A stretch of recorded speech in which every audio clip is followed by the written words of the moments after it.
అన్న ఈరోజు అయితే టీడీపీ పార్టీలో ఏదైతే సంస్థాగత మార్పులు చేయడం జరిగింది 2029కి తగ్గట్టుగా అనుగుణంగా ప్లాన్ ఆఫ్ యాక్షన్ కూడా రెడీ చేసుకుంటూ వెళ్తా ఉన్నారు. దానిలో భాగంగా వాళ్ళు లోకేష్ గారికి జాతీయ కార్యనిర్వాహక అధ్యక్షుడిగా వర్కింగ్ ప్రెసిడెంట్గా అనౌన్స్ చేయడాన్ని ఎలా చూస్తారు?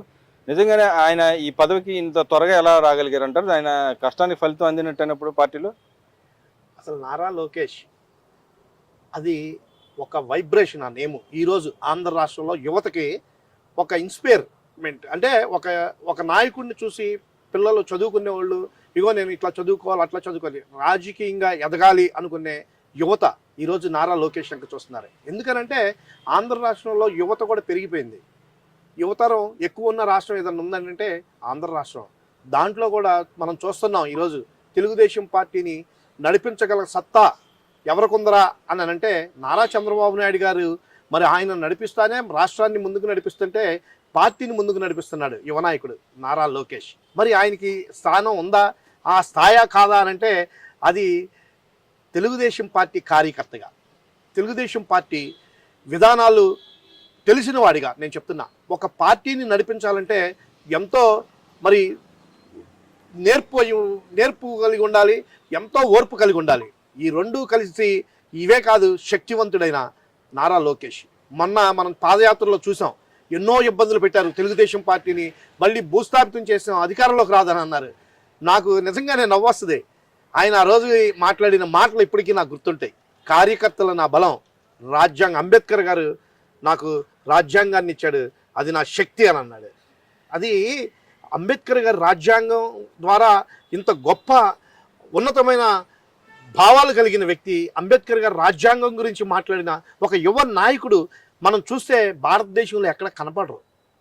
ఎందుకంటే మనం చూస్తున్నాం, ఒక కుటుంబం తల్లి తండ్రి దగ్గర ఒక కుటుంబంలో ఎదిగిన బిడ్డ ఎట్లా ఉండాలి, కుటుంబంతో పాటు పెరిగిన బిడ్డ ఎట్లా ఉండాలి, ఇంటి అవసరాలు ఏం చేయాలి, ఇంటి బయట పరిస్థితులు ఎట్లా ఉన్నాయి. ఒక ఎమ్మెల్యేగా నేను పోటీ చేసి గెలిచాను, ఓడిపోయిన రోజు అందరూ నవ్వారు, ఓరే నువ్వు ఓడిపోయావు అని.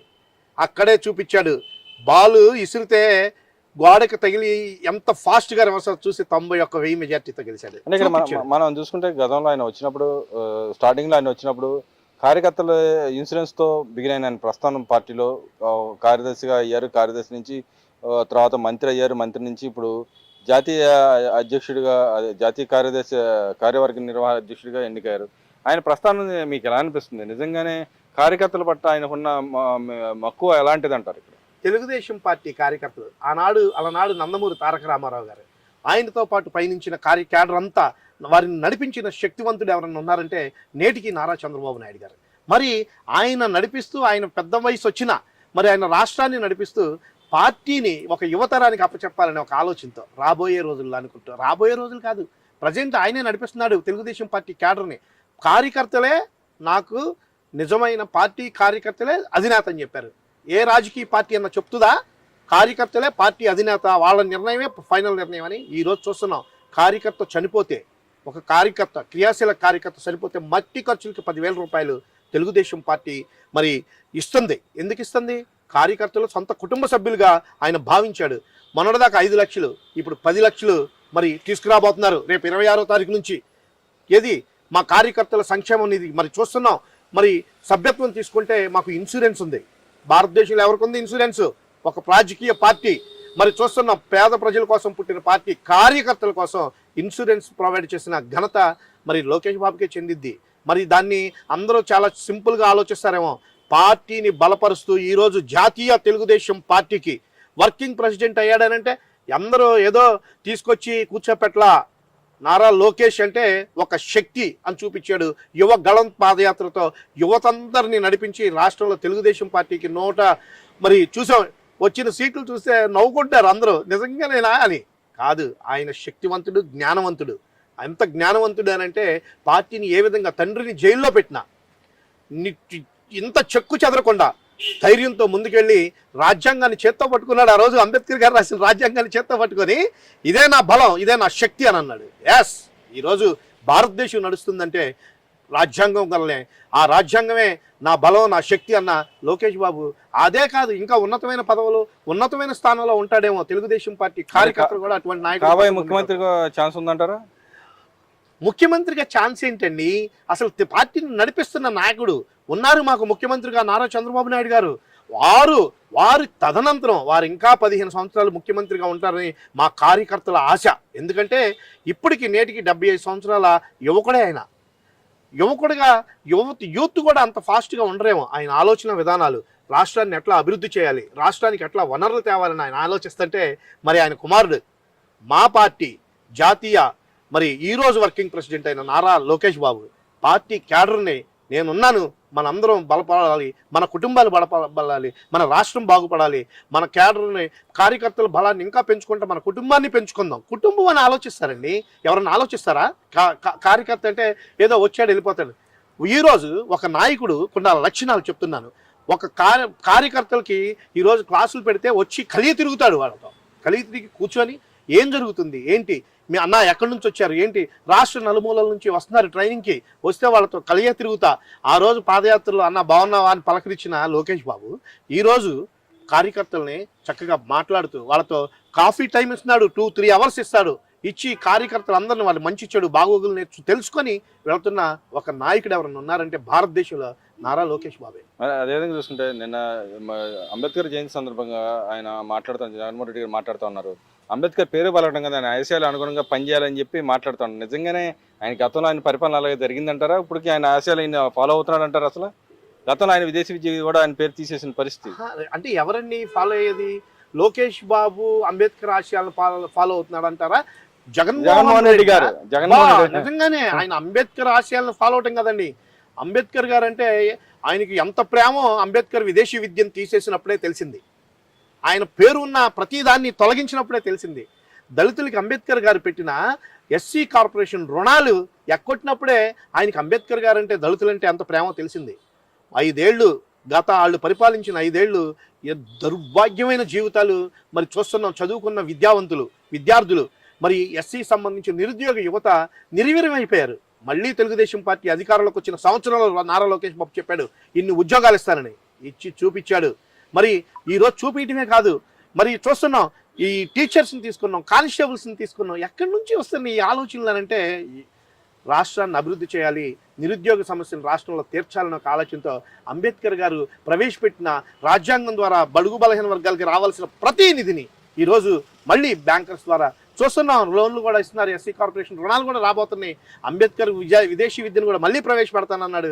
అది అంటే రాజకీయ నాయకుడు, పేదల నాయకుడు ఎవడన్నా ఉన్నాడు అంటే యువ నాయకుడు మరి నారా లోకేష్ బాబే. అంటే ఇక్కడ ఆయన ఒక మాట చెబుతా అన్నాడు, ఇవాళ ఏదైతే మత్స్యకారుల విషయంలో స్టేట్ గవర్నమెంట్ అన్యాయం చేస్తూ ఉంది, నేనుండే మత్స్యకారులు ఎంతో మేలు చేసని చెప్తా ఉన్నాడు. నిజంగానే మత్స్యకారులు ఆయన ఉండగా మేలు పడ్డారంటారా? కొన్ని పోర్టులు కూడా ఆయన ఉన్న టైంలో అమ్మేసిన పరిస్థితి, గవర్నమెంట్ పోర్టులు కూడా అమ్మేసిన పరిస్థితి. ఎలా చూస్తారు ఆయన పర్యటన? మనం చూసాం. ఈ మత్స్యకారుల గురించి మాట్లాడే అర్హత లేదంట. ఎందుకంటే ఎస్సీ స్థానాలు, ఎస్సీలని ఎట్లా మభ్య పెట్టాడో ఎస్సీలందరూ ఆయనకి వ్యతిరేకంగా ఓటేసి ఒక్కళ్ళకే ఎక్కడో చూసాం ఒక మారుమూల పాపం అదృష్టవంతుడు గెలిచాడు 2000తో. మత్స్యకారులు అని అంటున్నాడు. అసలు ఒక్కళ్ళకన్నా నువ్వు ఏమన్నా చేసుంటే ఆ కమ్యూనిటీకి ఎక్కడో చోట కమ్యూనిటీ ఎక్కువ ఉన్నవాళ్ళు ఒక ఎమ్మెల్యేని గెలిపించేవాళ్ళుగా. ఈరోజు చూస్తున్నాం నారా లోకేష్ బాబు, నారా చంద్రబాబు నాయుడు గారు గతంలో చేసిన అభివృద్ధి మత్స్యకారుల కోసం ఆయన చేసింది ఈరోజు తెలుగుదేశం ప్రభుత్వం చేస్తుంది. అందుకనే వాళ్ళు అన్ని రకాలుగా వాళ్ళకి కావలసిన ప్రతిదీ సమృద్ధిగా వాళ్ళకి అందిస్తూ మనం చూసాం. పోర్టులు కూడా అమ్మేసుకున్నాడు అదానీ కంపెనీలు కాళ్ళకేళ్ళకి. ఈరోజు వాటిని మళ్ళీ వాళ్ళ ద్వారా చేపలు వేటకెళ్ళాలంటే వాళ్ళు ఇబ్బందులు. ఈరోజు వాళ్ళకి మళ్ళీ వలలు ఇస్తున్నాం, బోట్లు ఇస్తున్నాం. అది చంద్రబాబు నాయుడు గారు తెలుగుదేశం పార్టీ ప్రభుత్వం అంటే. నారా లోకేష్ గారు అందుట్లో కూడా చదువుకునే వాళ్ళు ఉంటే చదివించండి. ఈరోజు విద్యాశాఖ మంత్రిగా వారు చేస్తున్న పనులు మరి మత్స్యకారుల పిల్లలే కాదండి, అందరూ ప్రతి ఇంట్లో బిడ్డ చదువుకోవాలి, ఉన్నత విద్యావంతులు అవ్వాలని మంచి విద్యను అందిస్తూ మరి విద్యాశాఖ మంత్రి కూడా ముందుకు నడిపిస్తున్న రాష్ట్రం ఇది. అంటే ఇక్కడ వాళ్ళ ఎంపీ మాట్లాడుతా ఒక ఛానల్లో మాట్లాడతా, మేము జగన్మోహన్ రెడ్డి గారు చెప్పినట్టే ఆయన ఏది చెప్తే అదే ఫాలో అవుతాం, ఇంకో పక్క మానవబాబులాగా కావాలన్నా బాంబులాగా అవుతా అని చెప్పి మాట్లాడుతున్నాడు. దాన్ని ఎలా దొరుకుతుంటారు? ఒక ఎంపీ అయి ఉండి కూడా అలాంటి వ్యాఖ్యలు చేయడానికి ఎలా దొరుకుతుంటారు ఇక్కడ? నిజంగానే మొన్న ఒక టీవీ ఇంటర్వ్యూలో చూశాను. ఒక ఎంపీ ఈరోజు మిథున్ రెడ్డి అని చెప్పి కర్నూలు అతను చిత్తూరు ఎంపీ మాట్లాడే మాటలు నిజంగానే హాస్యాస్పదంగా ఉన్నాయి. అంటే ఆయనకంట వీళ్ళు ఆయన ఆదేశిస్తే మా ఆత్మాహుతి దళంగా మారతారంట. ఇదేమన్నా మనం అనుకుందాం తాలిబాన్లా, లేకపోతే శ్రీలంకలో మొన్నటిదాకున్న ఎల్టీటీ ఉగ్రవాద సంస్థ ఏంటి మరి ఈ మనం పాకిస్తాన్లో చూస్తున్నాం. అట్లాంటి ఉగ్రవాద సంస్థలతో వీళ్ళు మిలాఖాత్ అయ్యి ఉన్న ఈ రాష్ట్రంలో మొన్నటిదాకా ఏలేరా?